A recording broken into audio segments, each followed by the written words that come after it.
Ici Robert Roy, kinésiologue et entraîneur au RobFit Mont-Tremblant. Aujourd'hui, j'ai une routine pour travailler la force. I have a routine to work strength. C'est un défi à la maison souvent de trouver des exercices, des fois par le manque d'équipement, pour travailler la force. Donc, aujourd'hui, je vous propose des exercices et une routine. Vous pouvez prendre la routine intégrale ou bien de prendre certains exercices de cette routine-ci et l'intégrer à votre routine. So, it's usually a challenge because sometimes of lack of equipment to work on strength at home. So, I have some exercises to help you to work on strength. You can take the routine as is or take some exercises from this routine and integrate it in yours. Donc, qu'est-ce que ça veut dire exactement de travailler la force? Donc, on veut travailler avec une résistance plus élevée et moins de répétitions.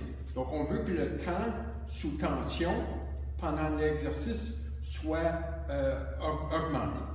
So to work strength, what it is exactly, so usually we want to work with more resistance, less repetitions.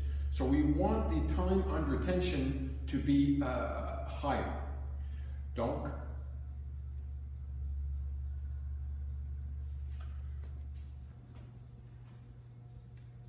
pour cette routine, vous allez faire en moyenne 6 à 8 répétitions par exercice. So for this routine, 6 to 8 repetitions per exercise. On va séparer la routine. On a 6 exercices. On va séparer la routine, 3 exercices à la fois qu'on va faire en séquence avec une pause de 45 secondes. Et on fait la même chose pour les 3 autres. So we'll split the routine. We'll do 3 exercises at a time in a sequence, then a 45-second pause, and repeat 4 sets, and then we'll do the same thing for the 3 remaining exercises.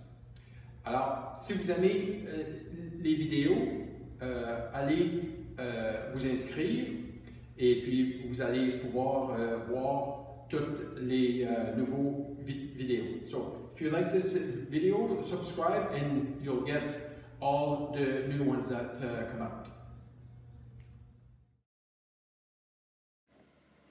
Donc, on se met debout sur une jambe avec l'autre jambe fléchie et tranquillement, on descend pour aller toucher le genou. Ici, je mets un bloc. So, I go touch the free knee with on the block. Si c'est trop bas, je peux ajouter un deuxième bloc. Et donc, je réduis la hauteur. Ça rend l'exercice un peu plus difficile. Donc, on doit vraiment résister. Et on doit faire attention à l'alignement. Donc, lorsque je descends, il faut garder le genou en ligne avec les orteils. So, keep your knee must track with the toes. And slowly down touch and back up. For this Spider-Man push-up, so I'm showing the standard version. Voici la version standard. Donc en position push-up, je descends, ensuite je résiste et j'amène un genou à la fois vers les coudes, donc de chaque côté, et puis je remonte.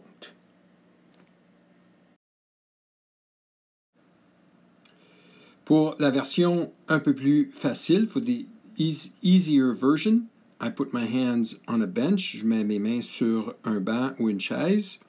Et puis, j'exécute le même mouvement. Donc, je descends et je dois tenir et amener un genou à la fois. Maintenant, pour la version plus difficile, for the harder version, je place les pieds plus haut que les mains. Et toujours la même exécution. de tenir la position lorsqu'on arrive près du sol et d'amener un genou à la fois. Donc, je me positionne sur un banc ou un sofa et puis je fais l'extension de la hanche. So you do a hip thrust, pushing up and holding. Make sure you keep a core tight. Do not arch the back. On peut ajouter un poids externe pour le rendre plus difficile. You can add a weight on your hip to add more resistance. Donc, je me place en position de planche latérale, in a side plank position. You're going to lift the lower leg to bring the knee forward. On amène le genou vers l'avant pour prendre appui sur la jambe supérieure. So, you support on the upper leg. Ça va mettre beaucoup de résistance sur les muscles adducteurs. Donc, on prend 2 poids, a weight in each hand. On descend en position de fente. Go down in the lunge position. You hold it and you press with one arm overhead. On fait un press vers le plafond en tenant bien la position de fente. So you hold that lunge position and you alternate leg. On alterne de jambes. Donc, on alterne de bras. On pousse vers le haut avec le bras opposé à la jambe qu'on avance. Donc, les pieds en fente in the slight lunge position. Make sure the back foot is closer, not too far back. Avec le dos plat, on prend le poids, on fait un mouvement de tirade et on descend très lentement. You hold that position up, lower very slow, 3 seconds to go down, 1-2 seconds to go up. Si vous n'avez pas de poids lourd, vous pouvez combiner 2 poids dans la même main. You can take 2 dumbbells in the same hand to add more resistance. Donc, on expire lorsque on tire vers le haut.